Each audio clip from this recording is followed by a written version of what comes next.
Welcome to the Uproot Project Podcast, where we dig deep to uncover and dismantle toxic beliefs about God, ourselves, and each other. Our goal is to replant new insights in the fertile soil of wisdom and love, fostering personal growth and transformation. Join us as we explore new ways of thinking and living in a world of complexity and diversity.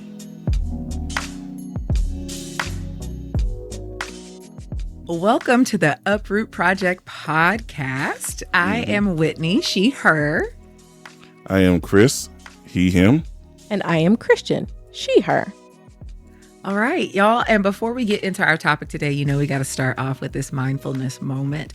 So actually today, I think I want to do it a little bit differently. We will take a deep breath, but I want you guys to set an intention for what you want this experience to be. And I know you don't know the topic yet, and that's okay. But your intention could be something as, I want to receive new information. I want to learn something new about myself. I want to relax. Whatever your intention is, we're going to take 2 deep breaths in and out. We'll hold at the top. And I want you just to think about your intention, solidify it. And we'll go from there. So if you're ready, take a deep breath in. Hold it at the top and release it through your mouth. Holding your intention in mind, we'll do that again. Take a deep breath in. Hold. And then release it, and with it, release everything that doesn't align with that intention. All right, y'all. It's time to start. Okay, we are continuing in our Sin of Certainty series, and today's discussion is going to be around escapism, escape theology, spiritual bypassing versus being present. So if you're like me, I did not know what some of those words meant, so we're going to have a little definition party here. Escapism is the tendency to seek distraction and relief from unpleasant realities, especially by seeking entertainment or engaging in fantasy. Yeah, that's pretty normal.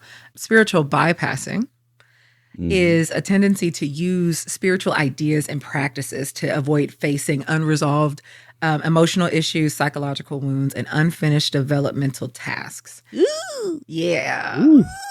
So when you just try to pray it away, that's spiritual bypassing. Take a cold That's shower. one form. That's not the only form. We'll get into it though. My child, I pray about it. But do you actually even, do people be praying when they say that? I know I do. Sometimes. People be like, oh, child, I'm praying for you. Did you though? Sometimes. How thoroughly? Was it fervent? Oh. Ooh, was it effectual? Was it okay? I turned off my audiobook. Right. Does that Hello, count? King James. Listen, if you turned off your audiobook to pray, that prayer is going direct. It's going direct. Got a hotline. Okay. They got a hotline blanket. Period. Okay, and then the last one is escape theology, and we're going to go to the resident theologian and smart guy, my husband. He's a smart guy. More smart guy than theologian. Do do do do do do. Smart guy. Smart guy. I appreciate the special treatment here. We may have to record you a little intro. Okay. We need that on one of the little buttons. Right. That's the button I want. The button. Yep. Forget about the air horn. Sorry, y'all. That's hilarious.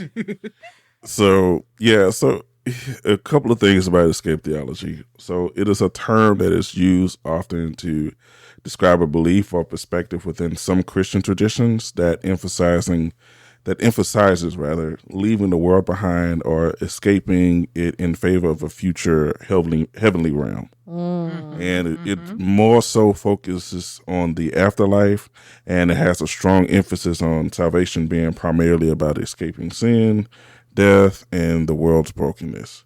And it often entails a sense of detachment from the present world, or in the expectation that life here is merely a temporary experience. You already know, this world is not my home. I'm just passing through. All of those types of expressions that this is a temporary experience to be endured until one can enter a better eternal existence. I'm detecting a theme. I'm a pilgrim passing through this barren land. Barren it was. And so I think the first thing that I think of, as evidenced by your intonation shift, when you say stuff like escape theology, is slaves, right? Slavery and the institution, and like the idea that, your life sucks now, but hey, you keep being a good slave and God's gonna welcome you to that place with them pearly gates and golden streets. I better mix it up. And so like that was a way to get people, I guess, to dissociate, to just suffer now and experience pleasure, I'm using air quotes, later. Right. If you just be good to your slave owner, you'll experience. But it's not just that, it's also compliance related, right? Like if you behave in this way, this is your reward at the end of your shit show. Yeah. Right. Once you die, and you will die because we'll insure it. Right. We're going to stress your body. Well, we'll work such you a to way. death. We're literally going to just come just short of murdering you to make sure you work as hard as possible. And sometimes not just short, strange fruit and things. Strange fruit. But like it when I think about it, it's really just another control mechanism that we've now internalized, right? And so it gives us that eject button on our life. So, and because it's been passed down for generations, that's how, like, by and large, we as y'all, I hope y'all know this, we Black. All of us. All three of us, we are. Yeah, Blackity black. We are. I just want y'all to know I got 2 birth certificate, and one of them says Negroid. So I do have 2. However, I did not get one for being born again. And that's really what I want to talk to my old pastor about, because I think that's a cute idea. Anyway. That actually is kind of cute. Right? You get a new birth certificate. Hey, we can do that with the tree. You've been born again. Let's not. Birth certificate. That feels intense at this point. I think it would have been appropriate back then. Yeah, it would have. Yeah, it would have. It would have been. Yeah, we missed an opportunity. We missed an opportunity. But I did get one for getting baptized, though. I did get one for getting baptized. Well, there you go. Yeah. Baptized. But not a new birth certificate. No, it wasn't. It shows my father as God. Sky Daddy, Big Sanders. Oh, Jesus. Sky Daddy, Big Sanders. I'm sorry. My apologies. Talking about Air Jesus. Air Jesus. Gee, but Jesus Air is Jesus my brother. The Air Jesus 12. Boy, oh my God. Oh, my dad. Why don't we say that? Anyway, what are we talking about? Slave theology. Yeah, and so like the mechanisms of control, right? Yes. And I what's interesting is, and y'all, can I go on a quick tangent? I did not put this in my notes.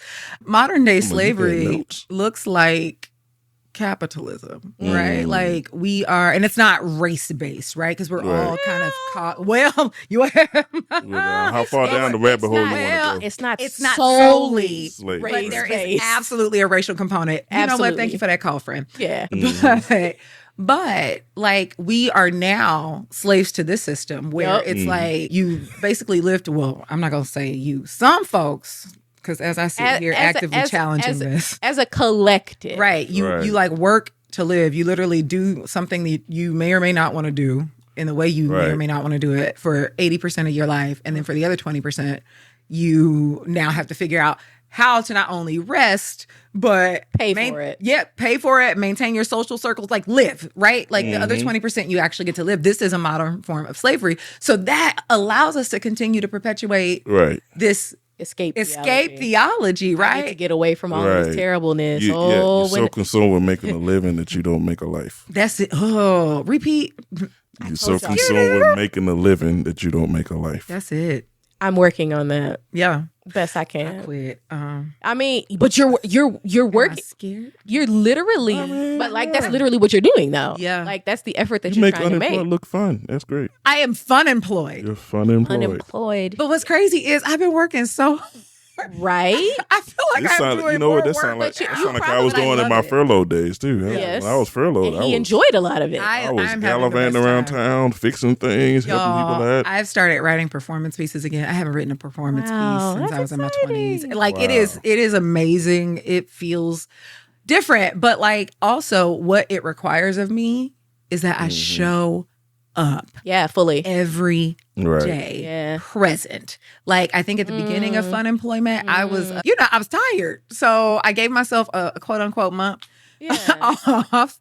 And like a lot of that time, I just spent scrolling and reading because I just needed to escape everything I had been through. And I was like, girl, taps self on shoulder. Can we process this shit, please, so we can do something different? And now we're getting into the nitty gritty. Right. But you literally, like, you hit the nail on the head when we have these, when we live these lives that we feel like we need to escape, it doesn't leave a lot of time for living life, the part of life that you actually like want to put yourself into. So exactly. You heard Whitney mention my affinity for audiobooks. My handle is Book Obsessed Mommy on Instagram for a reason. Okay. I listen to, not as much this month, thanks Olympics, but I listen to a ridiculous amount of audiobooks to the point that I can clear about 30 books in a month, right? I'll be reading some of them with my eyes, but so many of them with my earballs. And so there's like, I don't have to be present at work 95% of the time, right? I have to be there. There are things I'm doing, but because I don't really need my brain and I can't bring the majority of myself and like what I am good at to my job other than like my attention to detail. That's Hello, pretty much, somebody. I am able to like take the part of my brain that wants to engage and give it to my audiobook. And then I can just leave the skeleton crew to handle my job. That's a really good set of imagery. Yes. I like it. Yeah. I can actually picture it in cartoon form. Think Inside Out, guys. Inside Out. Okay. The people running the motherboard, they're with the audiobook. And then there's like the anxious dude. He's the one that's doing the actual work. Because we got to still get paid, right? We got to pay rent. Bills. Yeah, there's bills. There's babies. There's right. Got to secure the bag. Scary. Yeah. And so like that whole, like that is the gist of escapism, that there is something that I am doing right now that I either do not want to or cannot bring my entire self to. It's either not important, it's terrible. Like I am the resident regular, right? I'm not stupid, but I am not, I'm not stupid. I'm not saying not I'm even stupid. close, y'all. That's Come on now. That's not what I'm getting at. When I call myself a regular, these people have gone and gotten higher education and in things that they are actually interested in. Okay. Things that mean stuff to them. Can I learn that stuff? I could, but they have to explain things to me like I'm not, in school with them, because I'm not.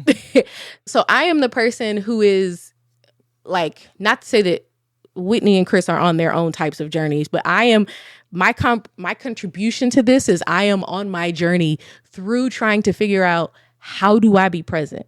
How do I be present? That is not the way that you're supposed to say that. No, it sounds great. Keep going. No, that's the habitual B is right. That's AAVE certified. It is. It is. Look at me, bilingual. Is a thing. I use it intentionally and with love. How do I be present? Right?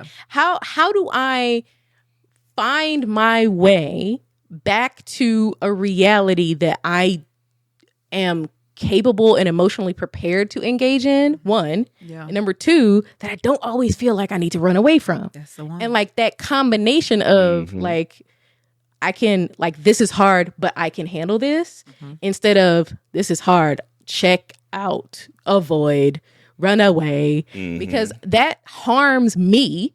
Like, I'm going to start with that because y'all gonna hear about my therapy and you gonna be okay with it. Period.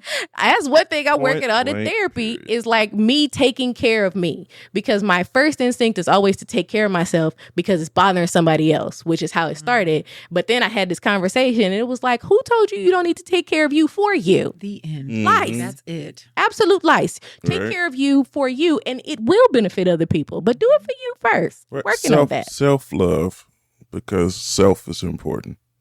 I can't love nobody without self. So, well, and that's it. And I think that is where we see so many tangent. That is where we see so many hiccups in our understanding of love. Is because we have been loved out of places that were not the overflow of self-love, right? Like we have been transactionally loved.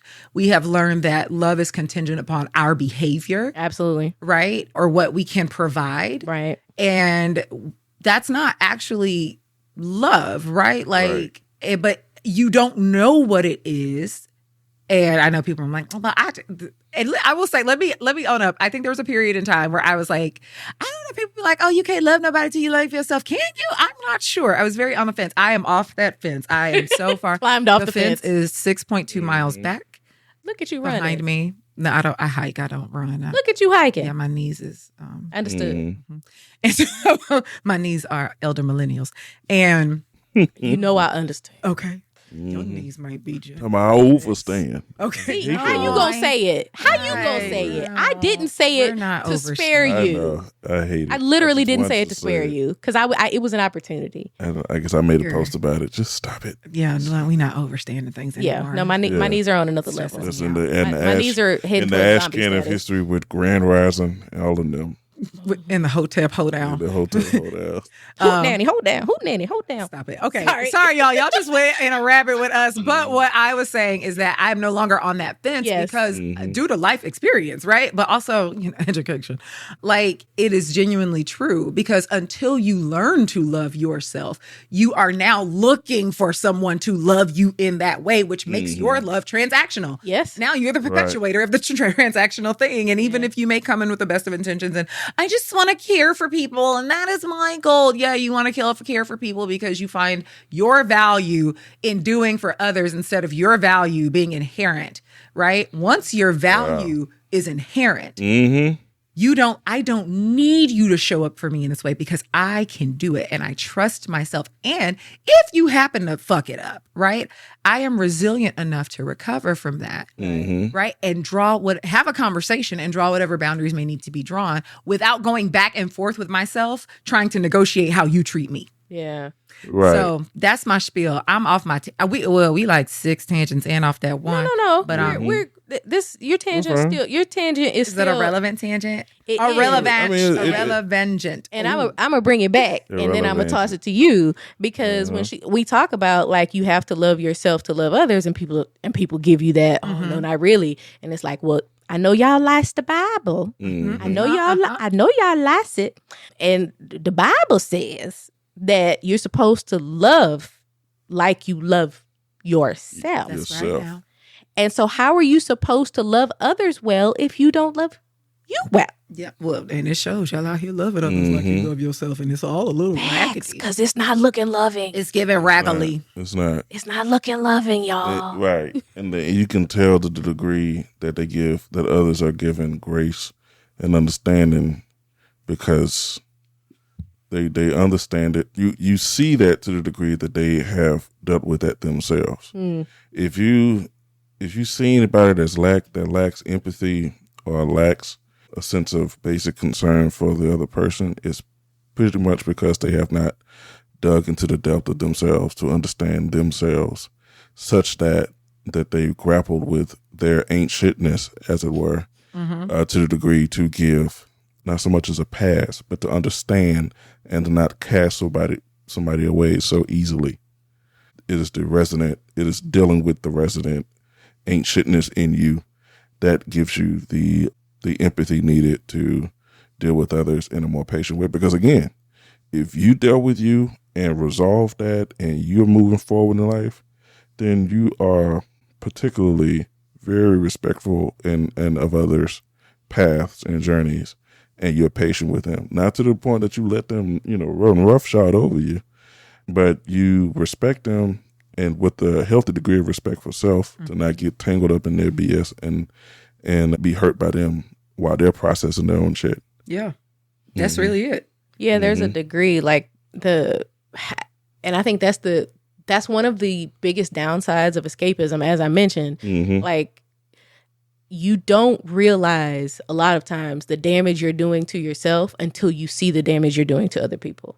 Like that's unfortunate too. That's frequently, and so obviously by that time you're down the road, right? It's Right. it's gone The to a tires are certain. bald now. Yeah, you've run. It's like, man, you should have really come in for a tune-up a while a back, while ago. you know. But now Like, it's eking over into people you care about. and it's like, leaking in the legislation, and it's leaking in the schools, and it's everywhere, and people are just drowning in the muck.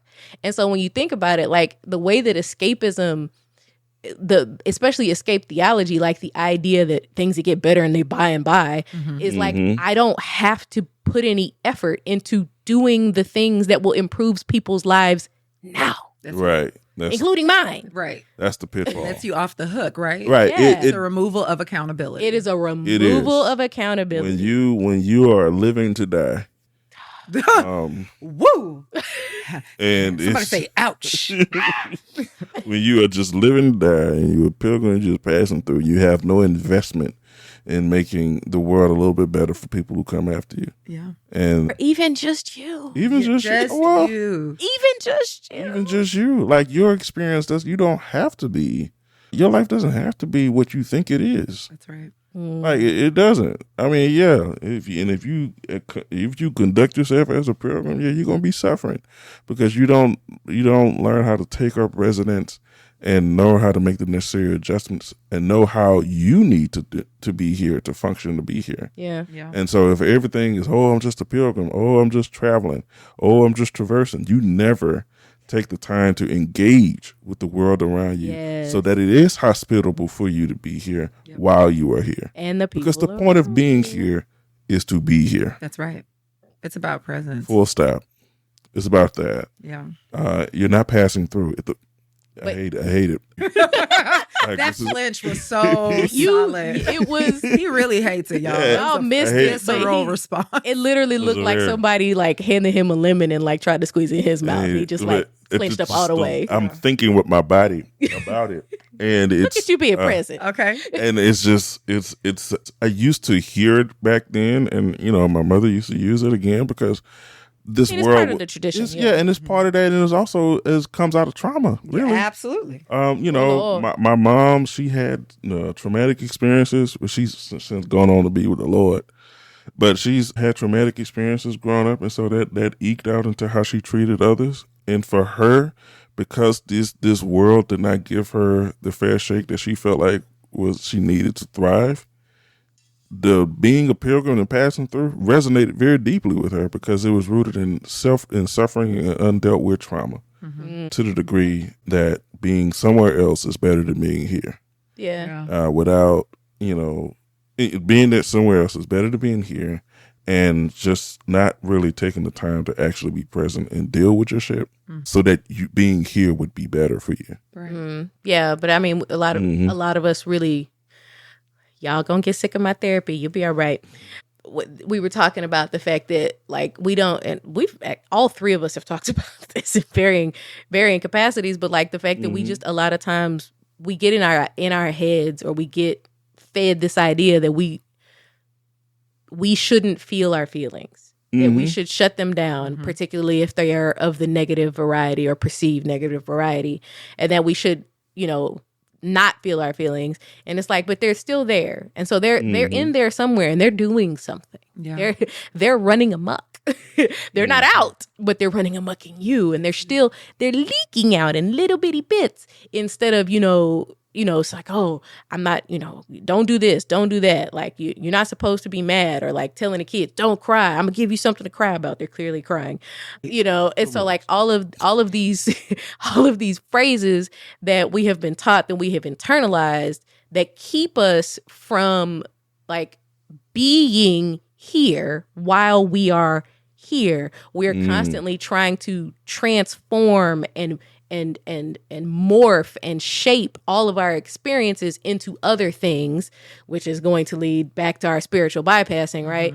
We're trying to turn it into something else so that we don't have to actually confront it. Yeah. And to go back with the line of the sin of certainty, escapism is a form of control, of trying to control the narrative, trying to control The experience. what the experience that you can't seem to you're grappling with reality. You're trying to grapple with reality in such a way that it makes sense to you. Yeah. To survive it, but not necessarily to grow and develop from it. Yeah. Yeah. And it's unfortunate.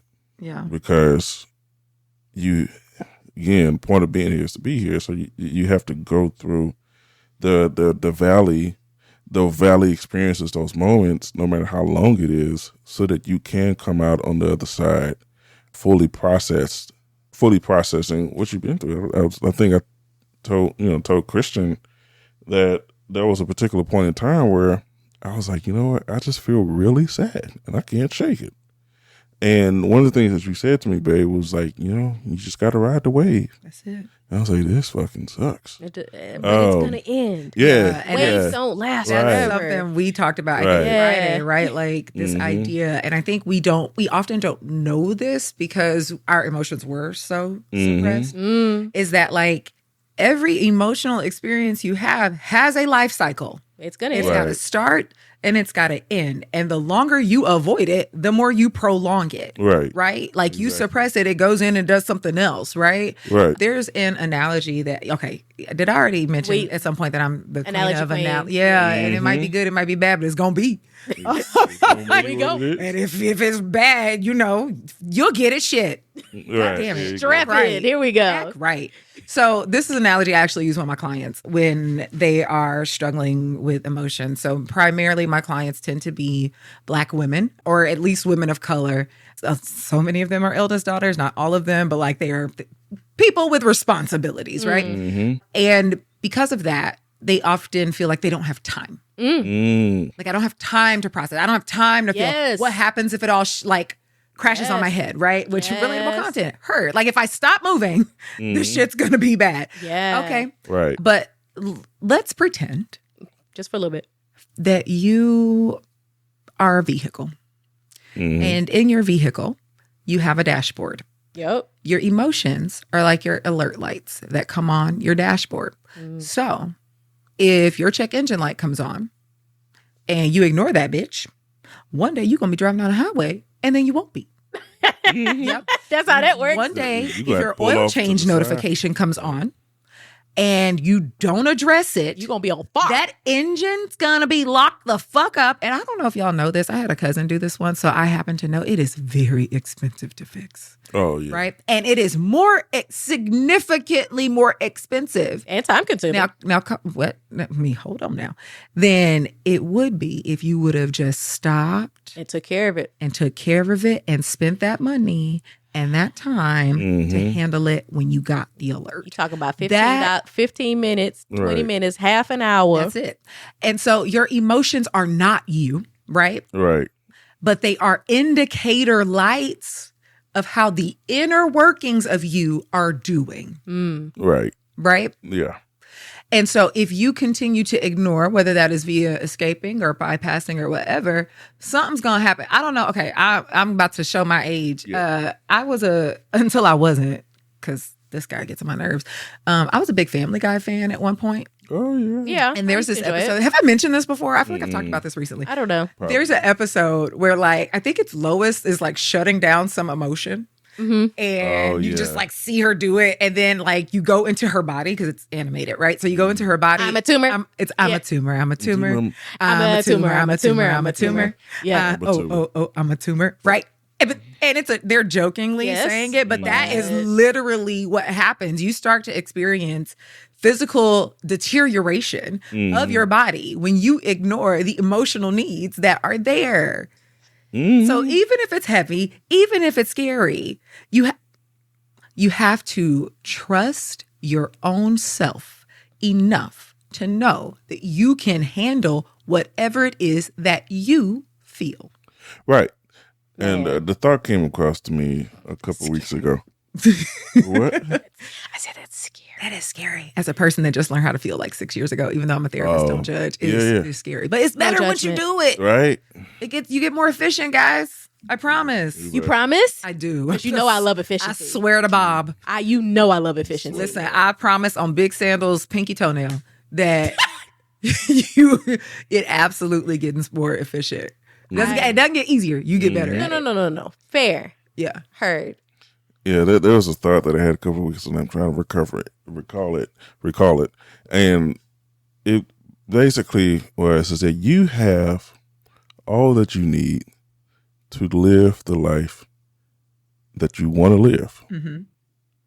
And it really just comes down to what you were saying about you feeling like that, I don't have it in me. I don't know how to face it. I don't know what to do. It's like, look, if you want to live, if you truly desire to live a different life and truly desire to live, you have what was in you to meet the moment. Yeah. And that's something that we don't necessarily understand or forget all the time. When you look at going with the Bible, the story of David and Goliath.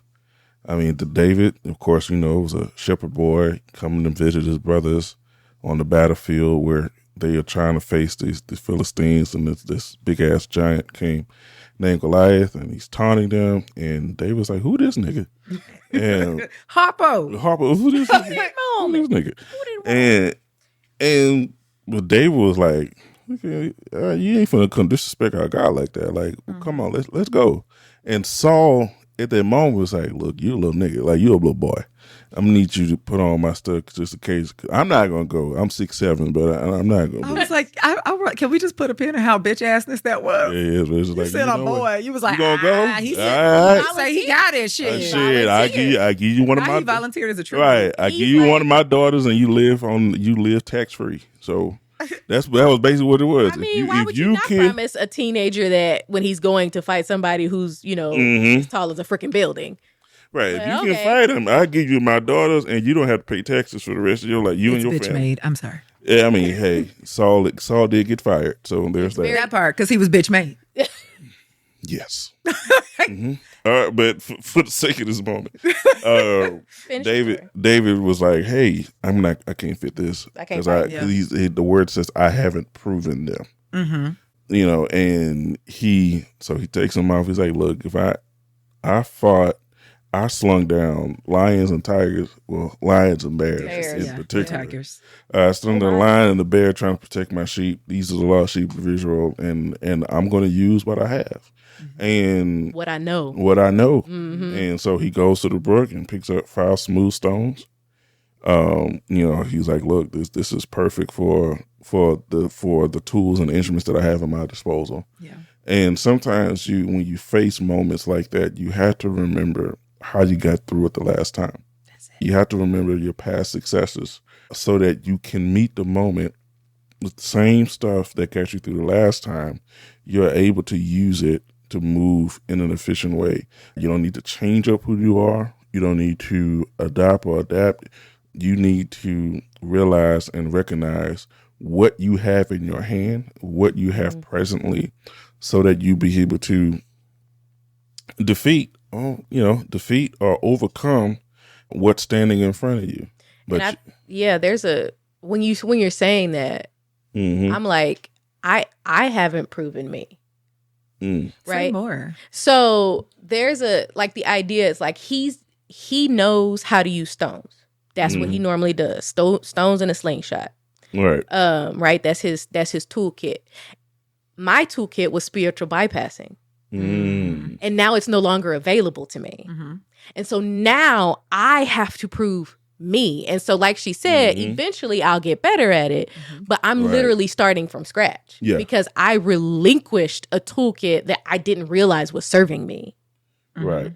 And so it's like, I had Saul's armor, but I never practiced with the slingshot. And so now I'm like, oh, how do you use this? How do you use this? Right. Yeah. Well, and I feel like I got a little lost in the analogy because it happens to me sometimes. But okay. Because my question is, if you have the armor and you never use the slingshot, you would use the armor, no? Well, but that's what I'm saying. My armor didn't fit. So you never had anything that was, but see, and so this is where she's saying that spiritual bypassing never worked. No, and I get when that. she was working it. But what I'm also hearing you say is like, I am starting from scratch. I have nothing, right? Like this is all new to me. And while the experience may be new to you, my challenge is you are equipped, right? Like And I'm not saying, yes, okay, all of y'all are equipped. I just want to be, yes, okay. This is my best friend. So if y'all just indulge me for a moment, this is my best friend. It's not a therapy session because I like my license. It's not a therapy session. It's not a therapy Dear session. State of Texas, he's a liar. This is not a therapy session. If I'm lying, I'm frying. I'm just Well, kidding. What? you smelling like chicken, so. I just wanted to be delicious. I didn't want to. So I asked myself, I'm Call lying, me I'm delicious. frying. We're going to have to cut some of that out. That is wild. Leave it. It's amazing. However, this is us. Right. Mm-hmm. But this idea, right? It might be dusty as fuck. Mm-hmm. Yeah. But you have everything you need on the inside of you. The muscle in using it is weak. That is all. You've never been without the slingshot. Mm-hmm.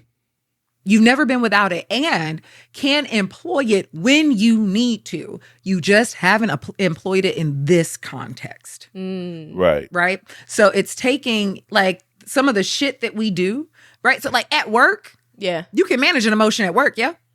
I mean, You can release an emotion at work. I've seen you do it yes. Mm-hmm. and let it go. You know what? That's not really on me. And I have. Something that's not my kid. That's not my job. Right. It's like you can figure it. Y'all got it. Right. You can do that at work. I do that at work. You do that often at I work. do that a lot at work. So it is not that you are incapable. It is that you haven't applied it to these types of situations that are closer to you. Mm. But it doesn't change, right? Like at the end of the day, you still need to be focused. Now, I'm not saying, Right. y'all, please don't misconstrue my words and be like, she said be a selfish hoe. That's not what I said. This is not what I said. What I am saying, though, is you are able to reroute your focus Yeah. and see what you need in a moment to be okay Yeah. Mm-hmm. when everything else is crumbling. You can do that. Right. You just haven't done it at home. Right. Yeah, and that's the point of the slingshot. David never switched it up. Yeah. And it's, as crazy as it sounded, whatever he used to beat them lions and them bears in the woods, he was like, I'm gonna use the same shit. It worked on them. Mm-hmm. They animals. This is at least a motherfucking human that he ain't fast. Yeah. He's No, partially he's blind. And it'll be out of work. Wait, was Goliath really partially He was blind? blind. He How did could I barely miss see. that? Oh, He I I- knew barely he was see. ti- He he asked knew him he to was come tiny. to the That's because right. he couldn't see him. That's right. And so Yeah. he Which- started, oh my God, am I Goliath? No. no, Because I have contacts. No. I have a I don't talk skepticism. people. I mean, it depends on the day. It depends on the day. I mean, if you want to be Goliath, you can. So use your I imagination. mean, y'all, for context, I'm 6 feet tall, so that's why. All right. And I mean, Goliath was 9. I got a strong He was prescription. 9. He was 9. Okay, so you know what? Times changed. I'm still tall. Goddamn. Yeah, you Do are. y'all know a nigga passed me the other day? I was coming out of my local grocery store. It's the best one. And I already said I was in Texas, so you already know. You already know. You already know. Yep. Shout us out. Call us for sponsorship. Period. Yes. And so, Mhm. but I walked out and this nigga walked by and had the unmitigated Uh-oh. gall to Not the turn his gall. head. And he said, damn, you tall? Me. I'm aware. Nigga, I thought he seen something. Me. I'm ready to Right. run. Sir, not with my groceries. I just spent a grip. Yeah. Mhm. Because Did you? listen, what? Did you fill the fridge? It's stuff in there. Oh. Did I spend damn near $200 in in the small cart? Yes, I did. Oh, that's Is that what you asking? That's because that's what I did. Can I eat for at least the next 4-5 days? Sure. it's $200. The price of food is too damn high. That's all. It's wild. Too damn It is- high. I was like, it was actually $181 because I had 3 coupons. Thank you to my local grocery store for their in-store coupons. I had 3 coupons, and so I got $4 off. I have become accustomed to spending $200. And do y'all know how mad I was about $4? Because the percentage that $4 is of 185, It's small. it's angering. It's so small. So I thought I was gonna have to make a run because ain't no way at this point, bitch. I will run this basket home and come back and get my car. Okay, Right. And I don't live that close, so I'm not about to turn these groceries loose. You know how they be like, if somebody comes and tries to take your wallet, give it to them. You can have the wallet, bitch, but these groceries coming home 'cause with I can me. cancel them cards. Like, I just right. coming home with these groceries. I already bought them, ho. They gotta come. They coming home They with me. coming home. This Actually, is you know gold. what? If you walk back up into that store and told them what happened, I would not be surprised if they gave you some groceries. they That's the kind of would. store we got around here. They probably would. I would not be surprised because they can reprint your receipt. I know they can do that. But also, I do eat relatively healthily, so I mean, it unfortunately does cost just a little bit more to eat healthy in this You're worth country. Period. And now, what we talking about? that's why I'm limber Right. on Tuesdays There you go. Not just On Tuesday. Tuesday. and Saturdays sometimes. Oh, look at you with 2 days. I mean, I know. 2 days. I worked it up. Oh, Jesus. work the muscle, stretch it out. But yeah, dust so it I off. think Yeah, the No, solution. that's a good analogy. But the solution to this, right? Like the solution to escapism, the solution to spiritual bypassing is presence. It is absolutely, because there's no way you can be present and not and ignoring what's actually happening in your world. Yeah. That is Right. that's not possible. Those two things That's don't the opposite exist. of present. Right. Right. And so the cost of not being present is the society in which we live in now, and probably the way some of your lives feel right now, and the way my life feels on Wednesdays when it's not Tuesday and Saturday, right? Right. But like the cost of not being present, and we have been conditioned in this society to just put your head down, nose to the grindstone, do the shit, Don't right? think about the cost. Pump it out, grind it out. That's it. Oh, that sounds so. Burn it at both ends. You know. Somehow that made my stomach hurt, and I don't know why. Am I hungry? Maybe. There's food. Look at you being present. Sorry. Truly. Right. Look at me not ignoring body signals because, baby, between Right. capitalism and neurodivergence, it gets rough. But no, like needing to be present to actually sit with the shit that is uncomfortable. Yeah. Right? Right. And be okay with discomfort. Like that's the thing. It is not like, it's not that the thing is going to topple you. It is that you are uncomfortable being uncomfortable. Absolutely. Right? And that's duh. Absolutely. Right. Right. But comfort is not the be all and end all, because you don't get change Right. without. We talked about this before. You do not get change without without some sort of discomfort. Right. Comfort is the means, not the end. That's it. And sometimes it ain't always the best one. No, it's not always the best. as one. And evidenced by escapism. Yeah. Right. Yeah. So comfort again is a tool, and so it should get you to a certain space, because Jesus talks about in Beatitudes where blessed are those who mourn, for they shall be comforted. So like it's a use for something. Yeah. But it shouldn't be putting you in a sense of complacency and escapism from the stuff that you have to deal with that ain't going nowhere. Yeah. Once you come off that high, once you come out of that stupor, once you come off of that fantasy ride or whatever, whatever you're using to escape, the problems will still be there, and you have to learn how to engage and think about, and like you said, not just think about, but also like you said, feel what you feel. Feel what you feel. The key word most of the word emotion is motion. Absolutely. The majority of it is like one let off. It's just one extra letter. But that is the key to understanding that these things move. They do. And you have to learn how to ride the wave, how to go with the flow, but also in the moment, be still. Yes. And learn how to listen to, and I like how Kristian Smith talks about the God of your gut. Yes. Come on, gut God. Kristian Smith's book is great. To hear what God is speaking to you in this moment. What new narrative is he building in you? Yeah. What new thing that he's germinating inside of you that is a little bit scary, but if you think about it, it is more worthwhile to go down this path, because you already know what you got. the old path, you already know what you have. And to the degree that you're going down the new path is to the degree that you're discontent with the old. Yeah. It's funny you say that. So I actually, some days I'm prepared. Look at you. And I had, what happened is, we pre-plan what we're talking about, right? And there was a situation that happened. I was like, bitch, you got to write this down. This is gonna, and I was like, I don't know if it's gonna fit. And it's literally this. And so I was in this like manifestation course collective. I don't know why, y'all. I'm solid at this shit. But I was like, let me see what's up. Let me see what this bitch talking about. I like her IG, Okay. Right. And so I'm in this collective, and there's like live Q&As like on Zoom every day. I did one, and I said, oh, they not like us. And I did not come back. And so like, I'm just going to take the meat and spit out the gristle. Cause this shit is gristle. Wow. Yeah. And so that's actually a reference to the Judge Mathis episode where he was like, he eat the gristle. Anyway, y'all go look that up. It's a hilarious moment. He got hit with a bag of chicken and got injured. Oh, yeah. I remember that. The Judge He was Mathis. like, I eat the bone, I eat the gristle. I will show it to you later. But this lady is speaking, and I'm listening to her speak, and she comes in very like, okay, I know what all this is. And I'm like, bet, okay, go off, sis. And she's like, I received a message that I should be manifesting. Like, she had a number in her, like a financial number in her mind for her manifestation for this particular project. Okay. And she was like, and I received a message from God that I need to make it this number, like some large, obviously a larger number. That's the way that normally works. And her question then was around like, is that amount too much?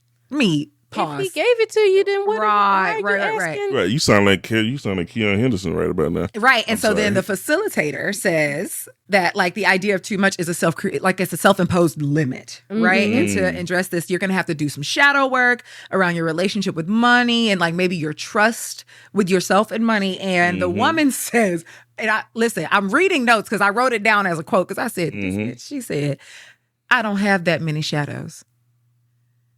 And she says, I just pray about it. Oh, Jesus. And so the thing is, then the facilitator goes on to be like, okay, there's a meditation component to this. So like just for the purposes of centering yourself, right?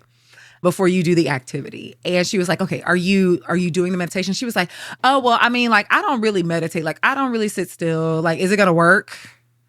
And she's just like, the facilitator said something I thought was spot on. It's exactly how, like, put words to feelings, right? And she was just like, so praying is you talking to God. Meditating is you being still enough for God to talk to you.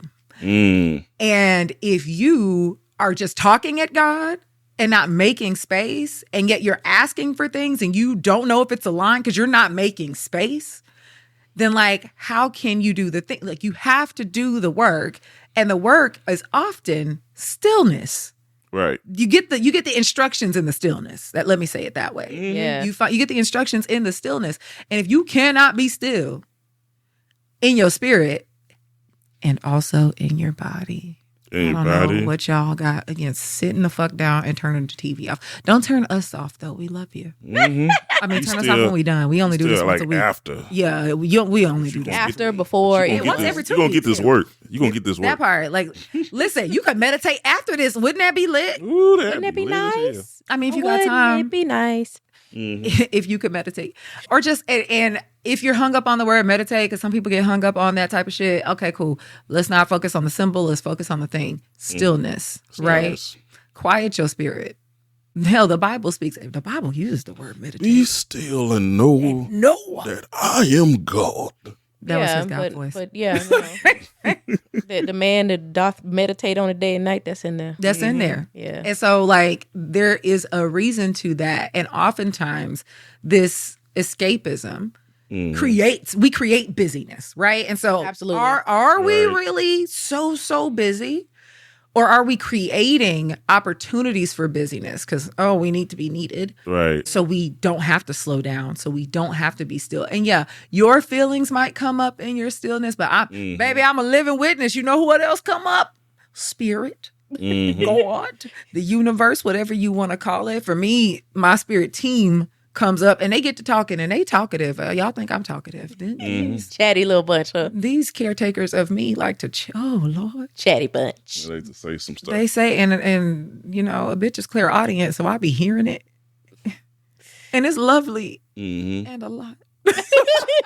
But all useful. And like it is what happens, at least, and I will speak specifically from my experience in this season, is what happens when I am still enough to listen is that I learn how to navigate my life in such a way that like it is aligned with why I am here.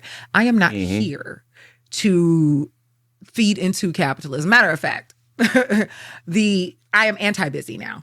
So like literally, it's funny, Chris, you texted me yesterday and was just like, oh, hey sis, I know you're running errands, but can I call you right quick? And I was like, actually, I'm focused on doing one thing at a time. Mm-hmm. Productivity is a fucking scam. Oh yeah. I mean, that's a whole. It's a scam. And not saying you don't have work to do and you shouldn't put your hand to the plow. That's not what I'm saying. That's not what I'm saying. But like work that is aligned. Yeah. Yes.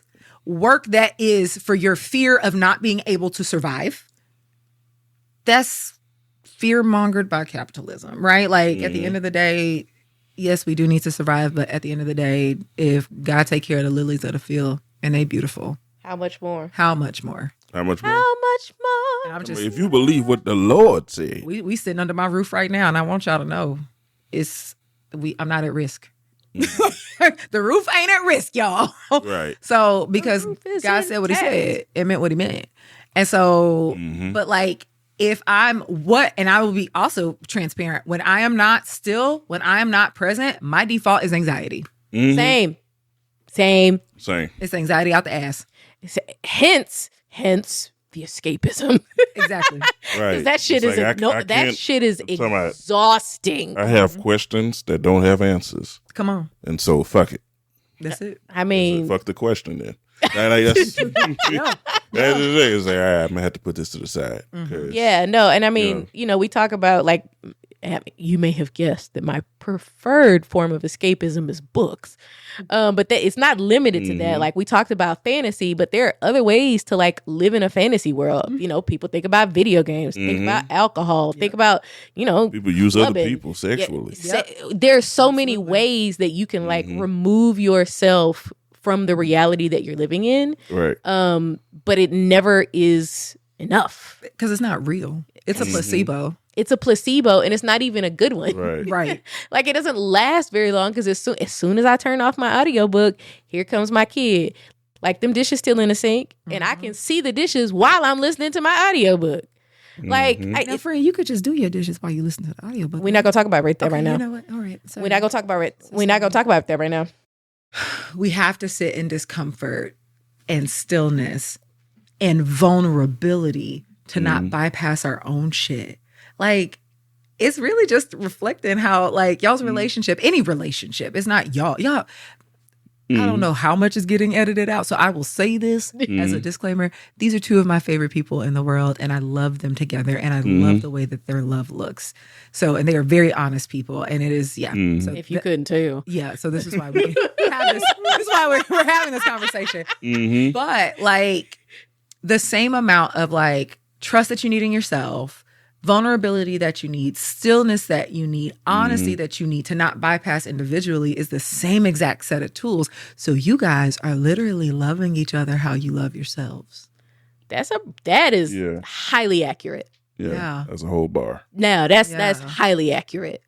Highly. Yesterday at therapy. Highly accurate. Yeah. Right. We talked about this today. Yeah, we did. Like Taking there is care of ourselves as we take care of one another. I'm not in the mood to cry, so I'm not going to right now. There are tissues. But I do feel like that was a heavy-handed pat.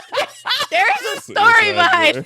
There's a story behind the heavy pat. Knocking the tears out of you? It makes me laugh. Okay. We literally did this earlier. Yeah. That's funny. But there is there is an aspect, personal story time. There is an aspect of the way that I grew up that made me think that any of my non-positive expression emotions were something to be done away with. Yeah. Whether that was by straight up suppression, escapism, spiritual bypassing, what was the other one? Escape theology. Whatever it was, it needed to be done away with, right? You don't no anger, no annoyance, no frustration, no talking back. I'm gonna give you something to cry about. What you got to be mad about? My parents never said that to me, but like that energy, even in the church we grew up with, like that was a thing. Absolutely. Like what you got to be mad about, what you got to be sad about. Like I walked uphill both ways in the snow. That energy. Somebody else got it worse than you. Now your mama has said this. She has it's starving children in Africa. Yeah. Also really fed ones. They're starving children in Houston. And I mean, me not eating my Starving children food next door. doesn't make them any more or less hungry. Right. But it works to suppress. It's like very like, what do they call it? Terminating language. Oh, like, terminating. yeah. So like just this idea that was, I guess I could say like impressed upon me. Yeah. Mm-hmm. That those emotions, those things that I feel, I need to like do away with them, not feel them, not process them, not address them. That's a separate thing. Like if I could go into the like, what is it called when you do something and it's kind of shady, but you're trying to like get somebody to do it, like it's kind of like low key Black manipulative. market? No, it's like low key. What do they call it? I can't think of the Dark word. web? No. You're on the wrong track. Okay. It's like a way of interacting with people without telling them what you want. Passive Reverse aggressive. Yeah. Passive aggression. Okay. Gold medals all around. Yeah. Okay. Yeah. I know what. Yeah. Yes. Yeah. Gold medals all around. Like it's a specialty, and I have acquired the skill set. But it's a tool set that I'm just really used to using, but it's Right. not serving me. Yeah. And I know it, but in the moment, like I have the mantra, I have the story in my head of why I use it. Yeah. It's like, oh, I don't want to hurt Chris's feelings. I don't want to be a nag. He says I'm his piece. I don't want to disrupt the peace. I told you before, I don't want to rock the boat. Like that's my mindset. Right. Like not don't take up space physically. Don't take up emotional energy. Exactly. Right. As if you are not worthy. You're right. As if I'm not worthy of expending it, Yeah. you know, It's- but like yeah. that's what's in my head. And so it's difficult for me to say to him, hey, I know you're tired. I'm tired too, but those dishes are making my stomach ache. Yeah. Like, I would like to hear that. No, that's real. Like, because sometimes, like when I don't take shit that I'm not dealing with seriously sometimes, yeah, which is so it's like reasonable. I have filed it away as unimportant, black it out. Yeah. or like It'll get done, it's in one of those circles know. that's on the periphery for you. right? One of the open tabs and shit, So many open. and so to hear somebody speak through the ether and be like, "Do this shit right now," like this is important to do. Yeah. Right now, like, oh, okay. Or even not do this shit right now, but like the not doing this shit right now is causing me internal conflict. Right. It's causing me internal harm. Right, And, right. Like It's- as a person that loves her, and you're like, oh, well, it's not that deep for me. Like, Right, let me just. but if it's deep like that deep, But if it is- I'll switch up. Exactly. Like it was last night where you come in and you're like, oh, it's been a day. I'm tired and there's so much and I hate the Tetris. And it's like, oh, you hate the Tetris? I don't actually mind the Tetris. I was like, this one's good at Tetris. Mhm. I Right. a little bit of escapism. It was- That was one of my favorite Oh, I escapes as a remember. child. Right. That and Kirby's Dream Land, which I sucked at. Tetris, I was good Right. at. You were No. phenomenal at I was- Tetris. I was still am. shitty at Tetris. Everything is okay until I have to fuck with these oblong lunch containers. Get new lunch containers, y'all. They were just. fucks with I me. didn't. very I simple. didn't realize they made him so anxious. I bought two We can more. get some Like- new containers, goddamn.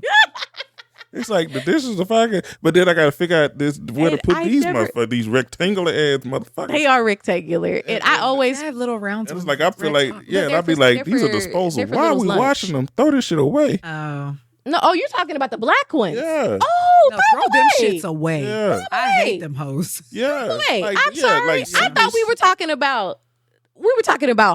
toddler Cities. lunch containers. Oh, no, You're no, talking no. about the throw that shit away. Yeah, that's like, Props off. Right. Look at us.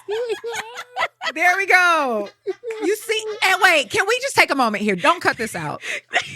You see what happens when you actually address the thing? right. It wasn't that big of a deal. No, it wasn't. In this scenario, All right? of It those might be containers were some, free. Oh, but my God. sometimes it's not as big of a scenario. We're making it this fucking tug of war when really it's as simple as recycling and saving the planet. Yeah. I mean, you can also put in trash. Recycling is not always available kind in of every Right. not a neighborhood. thing in some But like places. removing it from your workflow. Right. And Chris is good about that. He does that for me, and I'm doing that for you. I'm gonna throw them away when I get home. Oh, yeah. And I'll find something else that it. We actually Yeah. have a decent amount of containers. Yeah. Y'all got so many goddamn containers. Mm-hmm. So, what are some things that people can do to practice being here while being here? Let's say for example, the upcoming election, when the results don't go your way, don't say, but God is still in control. Just sit with that. Sit with the fact that you don't like that. Yeah. And that you lost. And that, that is what it is. Just lament, mourn, and don't rush to affirming God's, sovereignty when the issue is you're upset. Yeah. You're having a valid emotion. You're having a valid emotion, and God is okay with you being upset. Yeah. That the world ain't what we have envisioned it to be. That part. So I'm going to piggyback on that. And I recently read the book James by Percival Everett, which it's a retelling of Huckleberry Finn, but from the perspective of Jim, who has a moniker in the original book that I will not use. But there is Negro James. Yeah, that ain't it either. But there's something that he talks about at some point in the book about when he stops trying to pretend that he's not angry. Yeah. And he lets the anger come. He's like, what can I do with this? Right. How can I use this anger to fuel what it is? Like something like how do I channel my anger? Yeah. And so one of the things that somebody talked about, in regards to the election was, okay, what is something that you want to see done? Period. Mm-hmm. No matter who wins, do that. Yeah. Doesn't matter who wins. Exactly. If you think kids don't read enough, figure out how to get more kids to read. No matter who wins. If you think there's not enough, protections for certain groups of people, work with that. No matter who wins. We are here with this podcast right now because I asked myself those same questions 8 years ago when the election didn't go my way. Yeah. I was very upset. Yep. And not that I was very upset because whatever was Christian thought at the time was not what I was raised for it to be. And I was very upset at the world. I was like, look, I can't change the world in the sense of going and undoing what the election results are. I can't do that. I can't, overcome all of that. But what can I do? Yeah. What is God? I can't sit with this anger. Yeah. And with these emotions. Yes, I'm feeling these things, but this is not a long-term disposition to have. This is not useful to my life. And God was like, well, you could preach. You could do what I called you to do. Because I had taken a very long sabbatical from that because I didn't see a use for it. And I felt like God wasn't positioning me in ways to be able to use it. So I was like, well, I guess fuck it then. I mean, if you're not going to put me in position to be able to preach, then it's not important to me either. Yeah. And it was internal resentment. Like, okay, you call me. I thought you called to preach. And I'm not preaching. I'm not doing this. Yeah. And I had to reorient myself to the new narrative of how preaching is supposed to look. And understand that, like the call is still on you, but you just have to look at it a different way. And part of it, again, 2016, what unlocked for me, not only was the election didn't go wrong, but also my mom died. Yeah. And realizing, okay, I have to live in purpose and I have to figure out what to do with this anger and channel it so that it can be productive. And one of the things was like, okay, you know what? I need to do my best and do my part to contribute to Christian thought, to shifting Christian thought, such that it is no longer less considered a Christian duty to vote for a narcissist of any kind, or to support any kind of leadership that is authoritarian and narcissist and are not invested in the people. Yeah, that's from presidents to pastors. Well, it is not your Christian duty to support any leader that does not demonstrate that they have your best interests at heart. Say that. And so it is. So that was the call for me, was to go down this path. And so, of course, I've had had a journey of all those things, but doing this podcast, undoing toxic beliefs and replanting them in, wisdom and love, and retelling, retelling new narratives for better thinking and for better living was birthed from that moment, because I took the time to be present. Yeah. And to process what it is God is calling me to do. Yeah. That's beautiful, Chris. Mm-hmm. Yeah. I will share how I stay present when my emotions get uncomfortable. So, for context, I've got a really loud inner child. She went through a lot, truly, like capital T traumas. And so she got needs, man. Mm-hmm. So oftentimes my emotional discomfort has to do with her continuing to want to lead in processing how we see our world. And so I do, because she can't, because at this big age, babes, you don't have the votes, okay?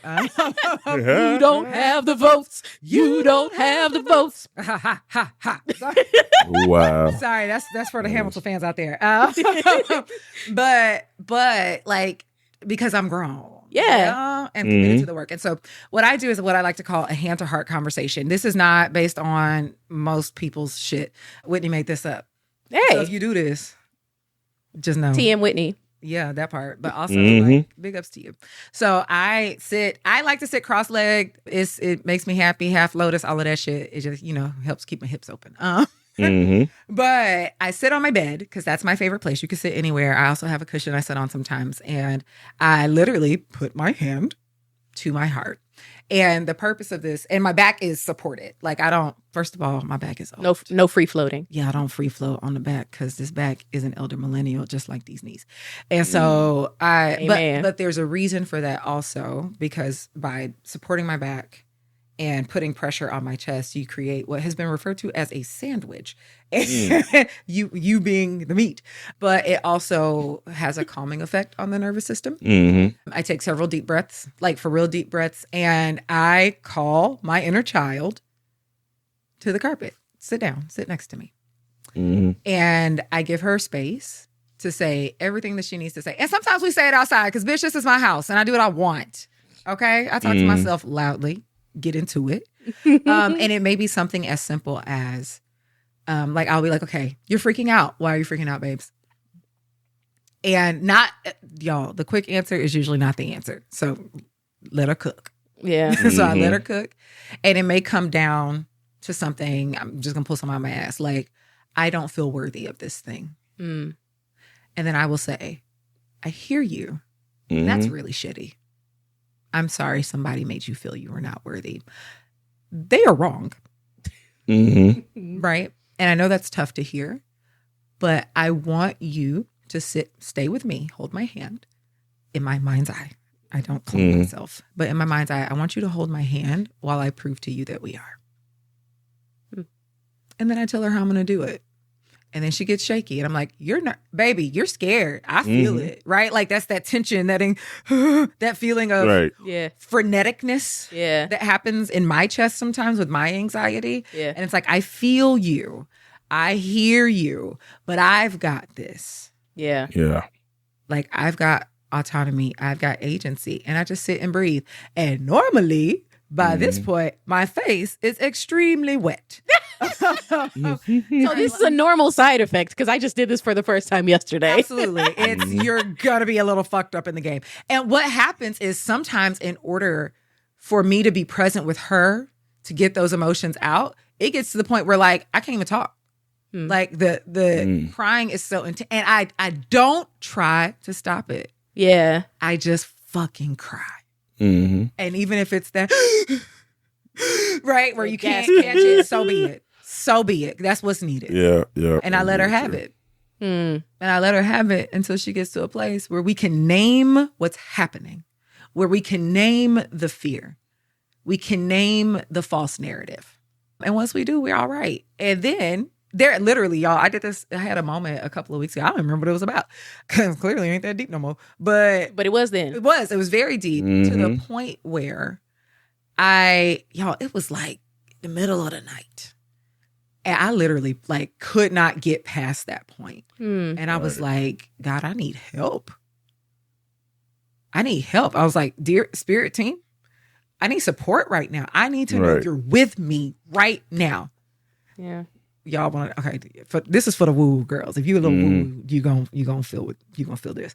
So I was like, I need to know you with me. Like, because I don't see the way out of this particular feeling. Like, I'm in it with her. We in it together right now. And I know we're not supposed to be. I'm supposed to be the adult, and I cannot adult in this moment. So I need y'all to help remind me that I can, so I can do this shit. And I heard, look at the clock. It was 4:44 a.m. It was 4:44. I don't know if y'all know what that means, but it is, A, it's an angel number, but B, it is like a symbol that like spirit is with you. Like you are supported by God in that moment.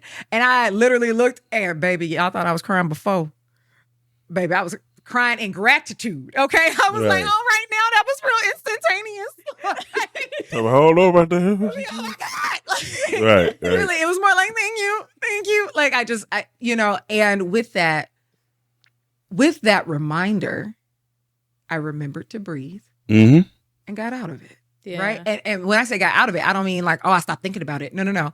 I found my way out by feeling the feeling and circling back around to the truth of the thing. And I was able to love myself, every version of myself in that process. And so that's very powerful. That's how my hand and hearts work. I'm committed to them. Take them if you want to. And here's the thing. Can't nobody stop you. That don't require no money. Right. No. It don't require no special space. You don't need a mat. You don't need yoga pants. You don't need shit for that except you. Right. Yeah. And you got you. All the I time. hope you do. I got me. All the time. And so that is one of the things I do to stay present with difficult emotions is that is how I'd stay in it. Like I don't abandon myself in it, or I don't abandon the emotion just because it's uncomfortable. Another thing I will encourage y'all to do and sit down. Sit down. Without the TV, without the audiobook. And sit. And will it be uncomfortable? Yes. Yes, it will. You will sit there because the goal is to experience the discomfort so you no longer fear it. Right. Sit there in the discomfort. And you can, if you want to set a clock, you can set a clock. And it don't got to be nothing long. And you don't have to do nothing special. Like, I'm a meditator. I'm not even calling you to meditate. Now, if you are and you know how to do it and you just off track, get back on that shit. I promise it changes things. But if you are not used to being still, this ain't even got to be I cleared my mind. Nope. Sit down silently. Even if your head is talking, your head will fill the noise because there's nothing else going on. Always. That will happen. Always. See what happens if you release the thought. They say, let it pass like a cloud. Yeah. It comes and it goes. Okay. Don't beat yourself up because you think there's no reason to. That's ridiculous. You're human. Your brain's going to think. Like that is what brains do, especially when they're at the forefront. Yeah. But it's the way that I'm heat training I have a big hike coming up next spring. Y'all probably hear about it as I get closer to it. But part of this hike is going to be incredibly hot. Fortunately, I live in an incredibly hot environment. Yeah, so you do. What that means, it is summer. We're actually recording this in August. Yeah. The dog days. Yeah. The dog. It's 110. It's hot. It feels like, matter of fact, it feels like a mouth outside because it's hot and it's humid. It's yeah, but I was you ain't exhausted brushed. walking from the parking lot to your front door. I walked from the farther one. That's crazy. Y'all should just park in front of the house. Oh, yeah. Well, next time. I'm talking about I was over there. Oh, yeah, but I'm saying just park in front of the house. Oh, next time. Okay, but the point is, we not even talking about like, man, a third, a quarter, a tenth of a mile. My neighborhood is very small and gated, so try me, bitch. But yeah, I mean, we're talking about like we got that heat. We do. We have so much heat. We have so much heat. And so much heat. What this I was talking about gun, but yeah, sure. I'm aware. I was trying to ignore you. Keep going. Okay. I meant the gun. I got a gun. I meant firearms. Bang, bang. Bang, bang, bang. You're dead now. You ever go night, nigga? Do you feel lucky, Everybody gonna punk? die. Do you? Done. That's so But sad. what were we talking about? Heat trading. Yeah. Trading. And so like the thing is like I'm training and have successfully trained my body to acclimate to the discomfort of heat. Not to the point of death. No. Part of heat training is having supplies. Yeah. Yeah. So I And keep being aware of your electrolytes. body. Right. I Right. stay Staying hydrated. hydrated. I cover my Mhm. head. I have sunglasses because I always have sunglasses. Always. Like I got 3 pairs, 4 or 6 pairs in the cars right now. Oh my God, sunglasses are my scissors. Yeah, I was Sunglasses about are to your say scissors. scissors. There you go. Yeah. Sunglasses are your scissors. But Mhm. I have neither sunglasses nor scissors. I have you one. pair are of living sunglasses. deprived. But You are so deprived. I have one pair. Of But, like, He has 95 tools. That's his everything. that you right. Mhm. I sent him a dolly, but he had just bought one. But it was like a wheelbarrow dolly. Yeah. That did all the. It was Oh, great. it was awesome. Sorry, I did send it to him. He would enjoy looking at it, and that's why I sent it. Yeah, I was like, I just bought it. Jesus. I know. Now I need to see the dial. I will show it. He can show it to you. Anyway, but the point is, you will acclimate. Yeah. Right? Humans No. are adaptable. And so, yes, you will experience discomfort at the beginning. Yeah. But the more you do it, the less uncomfortable you'll be. I'm not going to give you a time frame because people like to be like, oh, well, how long do it take? Bitch, how long it's going to take you? Mhm. It's How going to long take it how long take? it take. You'll be there when you get there. Like, Right. Shoot, and one day. that is okay. We Yeah. have to accept that we productivity, your soul don't count productivity like you count it. Mm-mm. Mm. Your spirit don't count productivity like the people down at the job taught you to count it. Or the Right. people down at And, the school and taught you to count development it. and development is not linear. It's Never. not. So like let It'll that go. feel like you're taking several steps back before you make any Go on a meaningful journey. movement and forward. that is fine. Learn to accept that part, these Mhm. parts of your journey. But sit down. Sit the fuck down. Mm-hmm. Just sit down. And conversely, go play. There's something about playing that calls us to be present in a moment, right? And like Yes. being in the zone, Yeah. right? That is its own type of presence. So tap into that inner child and go do some shit you used to like to do. If you like playing with Play-Doh, that shit is down to like the 5 below. It is. Mm-hmm. And it's Play-Doh's- below 5. It truly It is. is. You know, whatever it is that you It's lit. enjoy doing as a form of play without an end goal in mind, other than the fact that it is play that will allow you to be fully present in the Mhm. moment, preferably fully present in your body, because integration, okay? Right. Those are things that can help you be present. So those are just a few tips. Follow your breath. You cannot pay attention to your breath and not be present. It does not work. That's why meditation Right. doesn't start with breathing. Mm. So those are my three tips. Thank you. Yeah. Those are some my good three tips. from the counselor's corner. They long-winded, but they there. Hey, look, Hey there. Counselor's Corner is here for you. It's supposed to be useful. Yes. Or a fee. It doesn't necessarily mean No, not for that it's going to be easy. Right. No, it's not going to be easy. And from a theological perspective, I would invite you to, as much as you would allow yourself to, is to understand that there are other ways of existing theologically that are valid and have been part of the Christian theological discussion the whole time. The rapture is like a 200-year-old phenomenon. How old is Christianity, Chris? 2,000 years. You see, y'all got the math on that? So 10%. this idea of escaping the present world without leaving your mark on it or trying to make it a better place, we have to reevaluate that. Yeah. We have to, especially when talking about the rapture and the earth is passing away, it causes us not to move in a way that keeps the earth from not heating up. So, yeah, I would invite you to do your own work with theological understanding and go through that path of questioning and understanding, like, there have been tons of Christians and tons of people that have existed and discussed and debated in many kinds of ways, and God still loves them. Yep. And you're still here, and so you have a right to think about a theological disposition that benefits and suits you in the way that keeps you present and not run away from your life. Yeah.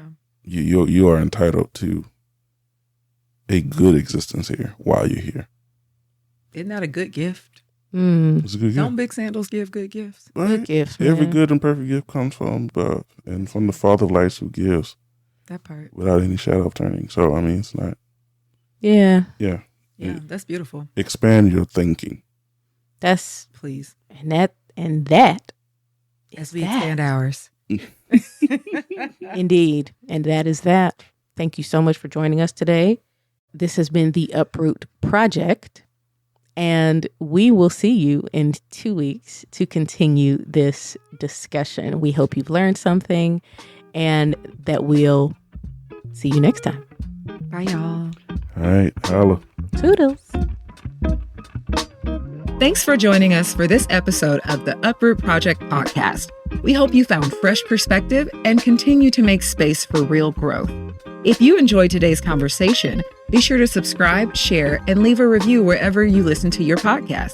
You can follow us on social media at the Uproot Project Podcast on Instagram, Facebook, and YouTube, or visit us at www.theuprootpodcast.com for more content.